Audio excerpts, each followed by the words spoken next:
Innal hamdalillah nahmaduhu wa nasta'inuhu wa nastaghfiruh wa na'udzu billahi min syururi anfusina wa sayyiati a'malina. May yahdihillahu fala mudhillalah wa may yudlil fala hadiyalah. Asyhadu an la ilaha illallah wa asyhadu anna Muhammadan abduhu wa rasuluh alladzi la nabiyya ba'dah amma ba'd. Alhamdulillah, tidak ada alasan untuk kita tidak bersyukur kepada Allah Subhanahu wa taala atas banyaknya nikmat yang Allah berikan kepada kita sampai detik ini. Tak terkecuali nikmat yang harus paling kita syukuri adalah Allah Subhanahu wa ta'ala masih memberikan kesempatan kepada kita semua untuk bisa kembali memasuki bulan Ramadan. Meskipun kita akui bersama, kita rasakan bersama, Ramadan pada tahun ini berbeda dengan Ramadan sebelumnya yang pernah kita lewati. Namun tidak ada alasan bagi kita selaku seorang mukmin untuk mengutuk keadaan, apalagi untuk berpasrah menerima keadaan. Tetapi sikap bijak yang harus dilakukan oleh seorang mukmin adalah senantiasa bersyukur, senantiasa mengingat Allah, dan senantiasa melakukan yang terbaik dalam kondisi apapun. Iwatu iman rahimakumullah, pada kesempatan kali ini dalam program Inspirasi Ramadan PW Pemudi Persis Jawa Barat, insya Allah saya akan menyampaikan satu tema yang mudah-mudahan ini bisa menjadi inspirasi untuk kita semua, yaitu inilah Ramadan terbaik. Tema ini sengaja dibuat untuk memberikan satu narasi positif, di mana kita semua harus selalu memberikan segala sesuatu yang terbaik, terkhusus bagi bulan Ramadan ini. Jadi jangan sampai Ramadan berlalu begitu saja. Jadi jangan sampai Ramadan berlalu begitu saja. Saya teringat satu ucapan dari Ibnu Mas'ud radhiyallahu an, pernah mengatakan bahwasannya tidak ada sesuatu yang paling aku sesali daripada penyesalanku di saat matahari tenggelam, di mana jatah umurku berkurang sementara amalku tidak bertambah. Ibnu Mas'ud memberikan isyarat yang sangat luar biasa, di mana beliau mengingatkan kepada kita semua bahwa jatah umur kita setiap hari terus berkurang. Namun apakah amal kita setiap hari terus bertambah? Atau malah tidak ada apa-apanya? Maka kata Ibnu Mas'ud, ini adalah penyesalan yang teramat dalam. Dan itu betul kalau kita maknai bersama. Terkhusus dalam konteks Ramadan. Coba kita tanya, sudah berapa kali Ramadan kita lewati? Dan apakah setiap Ramadan datang, lalu kita biarkan Ramadan itu berlalu begitu saja? Padahal Allah Subhanahu wa ta'ala di dalam Al-Quran menyebutkan bahwasannya Ramadan adalah bulan yang penuh dengan kemuliaan. Bahkan kita mengenal Ramadan itu bukan hanya syahrus siyam, bukan hanya bulannya untuk menunaikan ibadah saum, tetapi Ramadan juga adalah syahrul Quran. Tetapi Ramadan juga adalah syahrul mubarak, bulan yang diberkahi. Ramadan juga adalah syahrul ibadah. Ramadan juga adalah syahrul tarbiyah. Ramadan juga adalah syahrul jihad.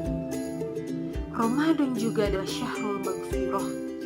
Dan terakhir, Ramadan juga adalah syahrul ukhuwah. Banyak di antara kita yang memahami Ramadan hanya sekedar bulan di mana diwajibkannya ibadah saum. Tetapi mari kita maknai Ramadan itu jauh dari sekedar hanya menunaikan ibadah saum. Tapi Ramadan disebutkan di dalam Quran, syahrul Ramadan alladzi unzila fihil Quran, bulan di mana diturunkannya Al-Quran. Itu artinya Ramadan harus menjadi momentum semakin dekatnya kita dengan Al-Quran. Ramadan harus menjadi momentum semakin fahamnya kita dengan kalamullah. Kalau di luar Ramadan, tilawah kita minimal dalam sebulan itu hanya bisa 3 juz. Tetapi di bulan Ramadan, mari kita sama-sama tingkatkan. Tingkatkan dari segi kualitas maupun dari segi kuantitas. Kemudian Ramadan juga Syahrul Mubarak, bulan yang diberkahi. Karena banyak sekali keberkahan-keberkahan, banyak sekali kebaikan-kebaikan yang ada pada bulan Ramadan. Bukan hanya kebaikan yang sifatnya bagi diri kita saja, tetapi kebaikan yang sifatnya menyeluruh, kebaikan yang sifatnya itu saling berkaitan satu sama lain. Kemudian Ramadan juga adalah syahrul ibadah. Maka di bulan ini Allah akan melipat gandakan setiap ibadah yang kita lakukan, setiap ibadah yang kita kerjakan, dan setiap ibadah yang senantiasa kita dawamkan. Baik itu ibadah yang sifatnya wajib ataupun ibadah yang sifatnya sunnah. Kemudian Ramadan juga adalah syahrul tarbiyah, bulannya pendidikan. Allah Subhanahu wa Ta'ala menjadikan Ramadan 1 bulan penuh, di mana sesungguhnya seorang mukmin justru sedang mendapatkan tempaan. Lewat Ramadan kita harus banyak belajar. Lewat Ramadan kita harus semakin banyak mentarbiyah diri kita. Sebagaimana pengertian dari saum itu sendiri yang menurut bahasa adalah imsak, menahan diri. Ramadan harus kita jadikan momentum tarbiyah, pendidikan bagi diri kita. Minimal 1 bulan itu kita diajarkan untuk bisa mengendalikan diri kita sendiri, ya, baik dari segala sesuatu yang Allah haramkan, baik dari segala sesuatu yang Allah halalkan. Saum itu kan ibadah yang sudah ditentukan, dari mulai terbitnya fajar sampai tenggelamnya matahari. Pada siang hari, mengapa seorang mukmin dia tidak berani untuk memakan nasi? Contoh, padahal nasi itu hukumnya halal, kemudian milik dia, ada di rumahnya. Tapi mengapa seorang mukmin tidak berani untuk memakan itu? Jawabannya satu, karena belum Allah bolehkan. Jangankan menahan diri dari yang haram, menahan diri dari yang halal pun Ramadan mengajarkan kepada kita. Kalaulah belum saatnya, kalaulah belum waktunya, maka tidak boleh. Padahal lagi-lagi kembali tadi, nasi itu halal, milik kita. Kalaulah kita misalkan memakannya, juga tidak akan ada yang tahu. Misalkan posisi kita di rumah sedang sendiri, gitu ya. Tapi mengapa? Karena belum Allah bolehkan. Ya, Masya Allah. Ramadan syahrul tarbiyah. Kemudian Ramadan juga syahrul jihad, bulan melatih kita untuk bisa bersungguh-sungguh. Kita tidak mau menjadi orang yang melewatkan setiap harinya itu hanya menahan lapar dan haus saja. Tapi bagaimana Ramadan mengajarkan kita memiliki kesungguhan untuk bisa menjadi pribadi yang lebih baik setiap harinya. Kalaulah hari ini amalan wajib sudah kita checklist semua, artinya sudah kita laksanakan, tentukan di hari berikutnya, tentu kita ingin menambah amalan-amalan sunnah yang lainnya. Setelah hari berikutnya amalan sunnah berhasil kita laksanakan, kemudian tantangan hari berikutnya adalah bagaimana kita bisa istiqomah. Di sanalah kesungguhan seorang mukmin itu justru sedang diuji. Ini luar biasa. Ramadan mengajarkan kepada kita untuk bersungguh-sungguh. Nah, kemudian yang selanjutnya Ramadan juga adalah syahrul maghfirah. Ramadan adalah bulannya ampunan.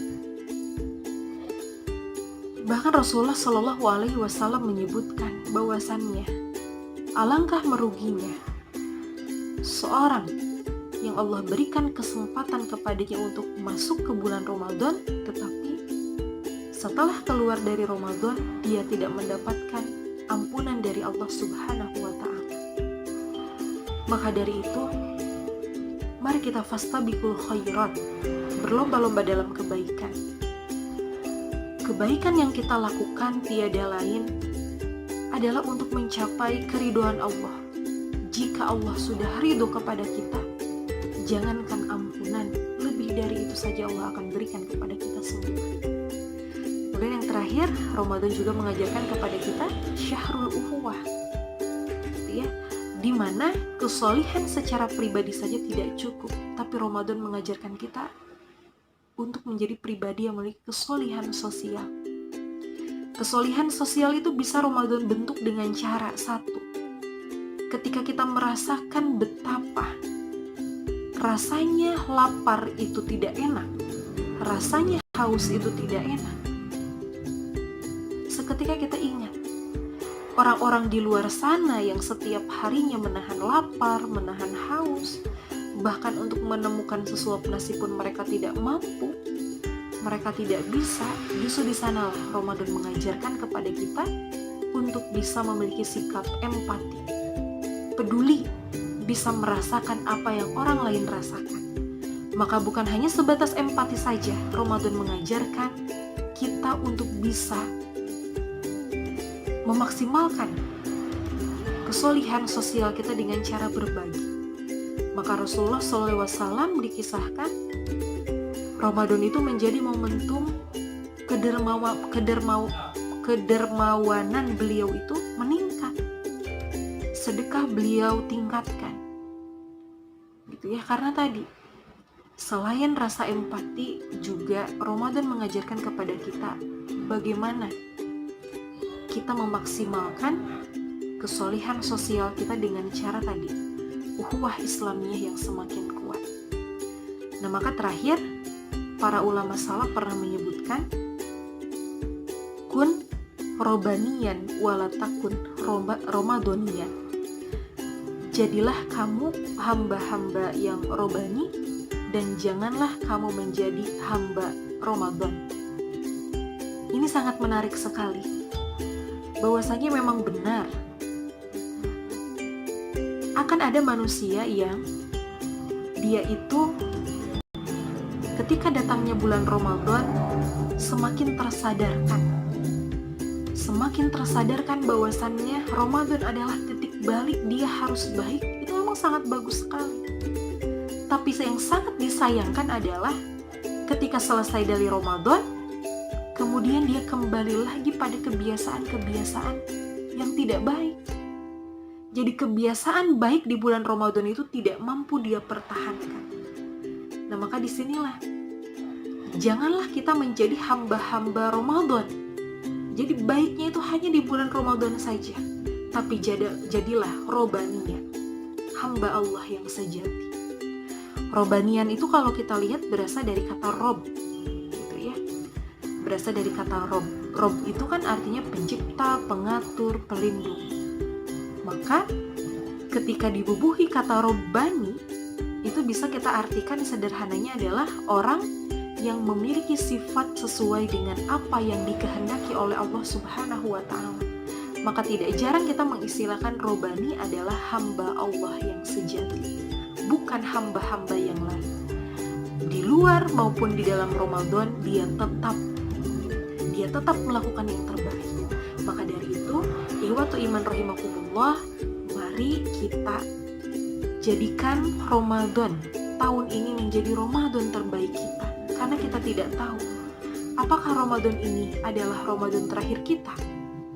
Apakah di tahun depan Allah masih memberikan kesempatan kepada kita untuk berjumpa kembali dengan Ramadan? Wallahu a'lam. Maka tidak ada alasan untuk kita untuk menjadikan Ramadan ini adalah Ramadan terbaik.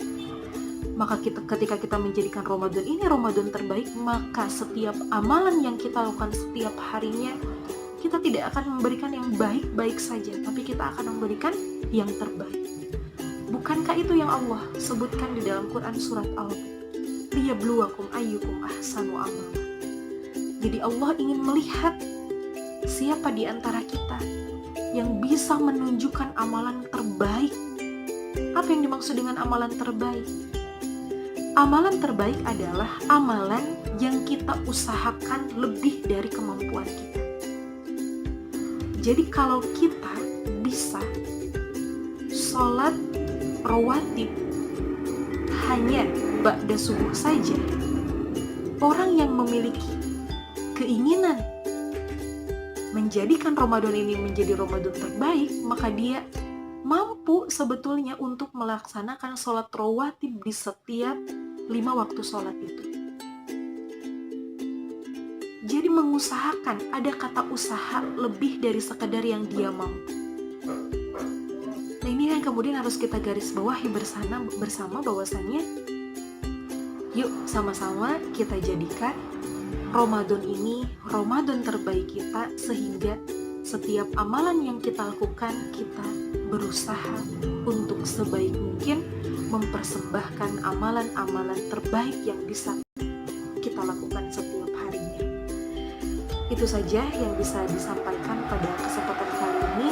Mudah-mudahan ikhwatu iman rahimakumullah, kita semua menjadi hamba Allah yang sejati, yang baiknya bukan hanya di bulan Ramadan saja, tapi senantiasa Allah berikan keistiqomahan untuk senantiasa melakukan yang terbaik dalam hidup kita.